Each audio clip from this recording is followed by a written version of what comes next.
Welcome to Eternal Love Diaries, where real stories change real lives.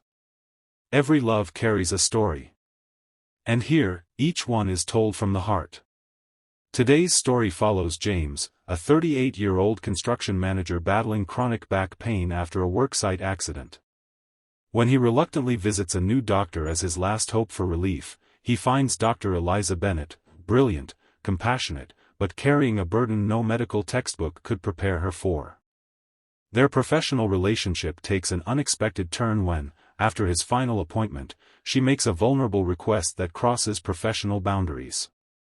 What unfolds next is a journey of healing that extends far beyond physical pain, challenging both to confront their deepest fears about trust, vulnerability, and finding connection when life has taught you to expect disappointment.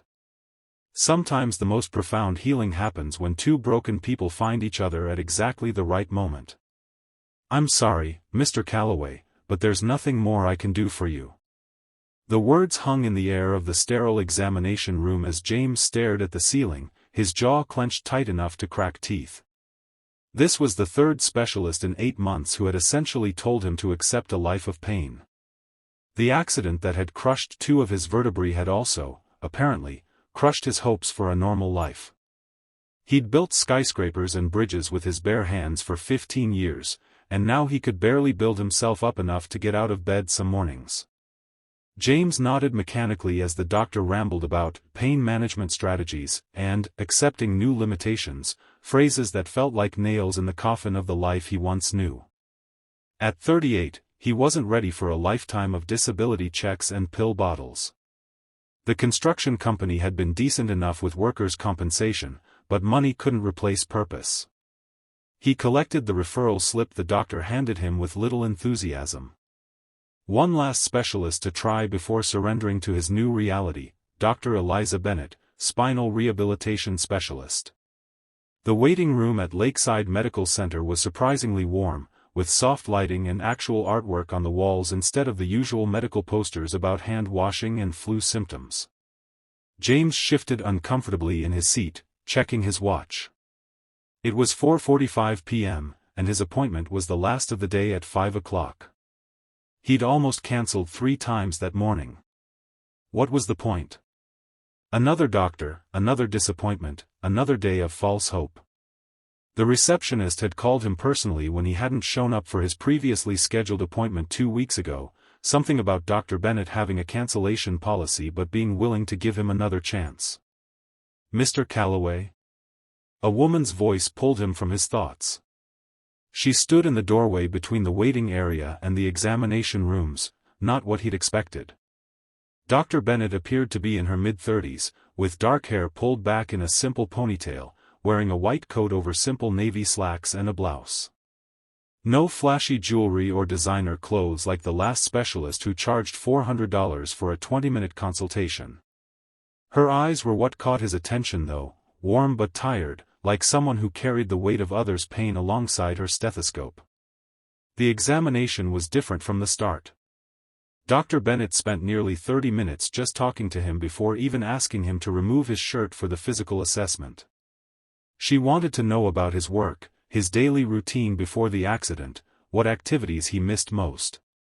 When she finally examined his back, her touch was clinical but somehow gentler than the parade of doctors who had prodded him before. "The previous doctors weren't wrong about the physical damage," she said finally, helping him sit up. "But I think they missed something important about your particular case." James braced himself for another lecture about psychological components of chronic pain or the importance of acceptance. Instead, Dr. Bennett pulled up his MRI on her computer and pointed to something none of the others had mentioned. "See this area? There's inflammation here that suggests your body is still actively fighting something. The hardware they installed during your surgery is top quality, but sometimes the body rejects even the best materials. I'd like to try a different approach, a combination of targeted anti-inflammatory injections, physical therapy with someone who specializes in construction injuries, and possibly a minor procedure to address this specific area." For the first time in months, James felt something dangerous bloom in his chest: hope. Dr. Bennett didn't promise miracles or pain-free living, but she offered something the others hadn't: a plan that acknowledged both his physical reality and his need to reclaim some version of his former life. They scheduled a series of appointments, and as James prepared to leave, he noticed the office had grown quiet. The reception desk was empty, and through the window, he could see the parking lot had nearly emptied. He was indeed the last patient of the day. Dr. Bennett walked him to the front desk to schedule his next appointment, her white coat now draped over her arm. As she typed into the computer, James noticed her hands trembling slightly. "Are you all right, Dr. Bennett?" he asked, the question escaping before he could consider whether it was appropriate. She looked up, startled, as if she'd forgotten he was there. For a moment, her professional mask slipped, revealing something raw underneath, exhaustion, perhaps, or something deeper. "I'm fine," she said automatically, then paused. She glanced at the empty office around them, then back to James. Her next words came out barely above a whisper, as if she couldn't believe she was saying them. "Actually, can you stay? Just for a little while. I don't want to be alone right now." The request hung between them, inappropriate and human all at once. James felt the weight of it, the crossing of a boundary, the vulnerability it must have taken for her to ask. Every instinct told him to politely decline and leave. Instead, he heard himself say, "Sure. I can stay." They sat in her office, the professional setting at odds with the personal conversation that unfolded. Dr. Bennett, Eliza, as she asked him to call her outside of treatment, explained that today marked 1 year since her husband's death. A sudden heart attack at 42, no warning signs. "I thought working would be better than sitting at home alone," she admitted, staring into the cup of tea she'd made from a small electric kettle in her office. "But every patient today, every person with someone waiting for them in the lobby or calling to check when they'd be home, it just reminded me that no one's waiting for me anymore." James understood isolation all too well. Since his accident, friends from the construction crew had gradually stopped calling as his recovery stretched from weeks into months. His girlfriend of 3 years had stuck around for the first surgery but left shortly after, claiming she hadn't signed up to be a caretaker. Family was scattered across the country. Pain had a way of shrinking your world until it consisted mainly of doctor's appointments and the 4 walls of your apartment. "I get it," he said simply. "Being alone when you're hurting is its own kind of pain." They talked for nearly 2 hours, the conversation flowing surprisingly easily between two people who had met properly just that afternoon. Eliza spoke about her husband, Michael, a high school science teacher who'd built her a greenhouse for their anniversary the month before he died. James shared stories from construction sites, the camaraderie of building something permanent with a team of people who became like family. They discovered a shared love of old jazz music and terrible sci-fi movies. Neither mentioned the strangeness of their situation, doctor and patient, 2 strangers finding comfort in each other's company on an otherwise difficult day. When James finally left the medical center that evening, something had shifted. The pain in his back remained, but the weight of isolation had lifted slightly. They had carefully avoided making plans to see each other outside of his treatment schedule, both aware of the ethical complications. Yet as he drove home, James found himself looking forward to his next appointment in a way that had nothing to do with medical care. For the first time in months, he set his alarm with purpose, determined to make it to physical therapy the next morning. The weeks that followed established a rhythm. James attended his scheduled treatments, making more progress than he had in the previous 8 months combined. Dr. Bennett remained thoroughly professional during his appointments, though there was an undeniable undercurrent of connection between them. They didn't discuss their after-hours conversation, but occasionally she would recommend a jazz album or mention a terrible sci-fi movie she'd watched over the weekend, small acknowledgments of the bond they'd formed. 6 weeks into his treatment plan, disaster struck. James arrived for his appointment to find the clinic in chaos. Dr. Bennett had been called away for a family emergency. Her father had suffered a severe stroke across the country in Oregon. Her patients were being reassigned to other doctors in the practice. The receptionist handed James a card with another doctor's name, explaining that Dr. Bennett might be gone for weeks. James felt the familiar sensation of the ground shifting beneath him, progress slipping away just when things were improving. The substitute doctor was competent but lacked Dr. Bennett's insight into his specific case. The injections weren't placed quite right, the physical therapy exercises felt mechanical rather than tailored. James found himself sliding backward, the pain intensifying as his body rejected the new approach. After 2 appointments, he made a decision. He called the clinic and cancelled his remaining appointments, determined to wait for Dr. Bennett's return rather than continue with treatment that wasn't working. 3 weeks passed with no word.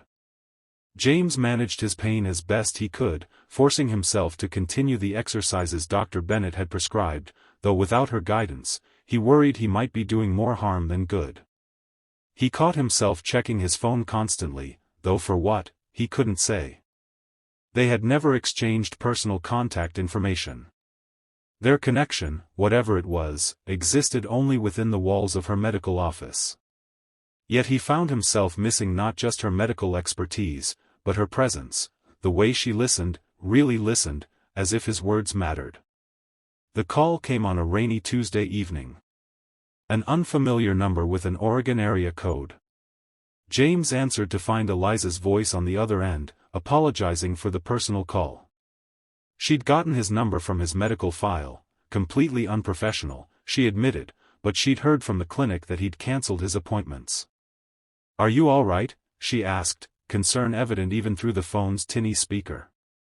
The question broke something open in James. No one had asked him that in a long time and actually waited for an honest answer. "Not really," he admitted. "The other doctor, it wasn't the same." "How's your father?" They talked for nearly an hour, professional boundaries blurring further with each passing minute. Her father was stabilized but would need long-term care. She was helping her mother make arrangements before returning to Chicago. "I'll be back next Monday," she said finally. "If you can hold on until then, I promise we'll get you back on track." James found himself smiling for the first time in weeks. "I'll be there," he promised. First appointment of the day. When Monday arrived, James sat in the waiting room 30 minutes early, nervously flipping through a magazine without absorbing a single word. When Eliza, Dr. Bennett here in the clinic, opened the door to call him back, the smile that broke across her face made his heart stutter in his chest. She looked tired, with new shadows under her eyes, but there was something else there too, a genuine happiness at seeing him that mirrored his own feelings. The appointment was strictly professional, yet filled with a warmth that had nothing to do with medical care. As James prepared to leave, scheduling his next appointment for later that week, Eliza hesitated. "I have something for you," she said, reaching into her desk drawer. She handed him a small paper bag. Inside was a CD, an obscure jazz compilation they had discussed during their conversation months ago. "I found this in a little shop in Portland," she explained. "I thought of you." The simple gesture carried weight far beyond the object itself. It was acknowledgement that whatever existed between them mattered, even if neither could define it. That night, as James listened to the music, he made a decision. At his next appointment, after the medical portion was complete, he took a deep breath and asked the question that had been building for weeks, "Would you consider having coffee with me sometime?" "Not here. Not as my doctor." The words hung between them, impossible to take back. Eliza's expression shifted through surprise, conflict, and something that looked remarkably like hope before settling into regret. "I can't," she said softly. "Not while you're my patient. It wouldn't be ethical." James nodded, embarrassment burning through him. Of course she would say that, she was a professional with a reputation to protect. He'd misread the situation entirely. "I understand," he said, gathering his things quickly. "I should probably find another doctor anyway." He was halfway to the door when her voice stopped him. "James, wait." He turned to find her standing, conflict evident in every line of her body. "I didn't say never. I said not while you're my patient." The implication hung in the air between them. Your treatment plan has another 6 weeks, she continued carefully. After that, you'll either be released from care or referred for maintenance therapy with one of our physical therapists. At that point, I wouldn't be your doctor anymore. James felt a smile tugging at his lips. Are you suggesting I mark my calendar for 6 weeks from now, Dr. Bennett? The formality of her title was deliberate, acknowledging the line they were carefully not crossing. She matched his smile with one of her own. I'm suggesting that healing takes exactly as long as it takes, Mr. Calloway. Not a day more or less. Those 6 weeks were the longest and shortest of James's life. He attacked his recovery with renewed determination, pushing through pain and setbacks with a focus that impressed even the physical therapists. Eliza maintained absolute professionalism during their appointments, though sometimes their fingers would brush during an examination, or their eyes would meet with an understanding that went beyond words. They were two people waiting for permission to discover what might exist between them outside the confines of doctor and patient. On the day of his final evaluation, James arrived with equal parts nervousness and hope. The examination was thorough, with Eliza testing his range of motion and strength with clinical precision. When she finally set aside her clipboard and smiled, James held his breath. Well, Mr. Calloway, I'm pleased to inform you that you've completed your treatment plan successfully.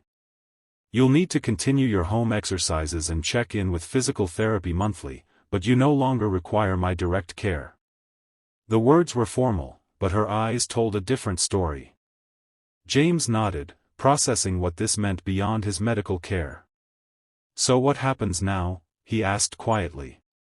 Eliza glanced at the closed door of the examination room, then back to him.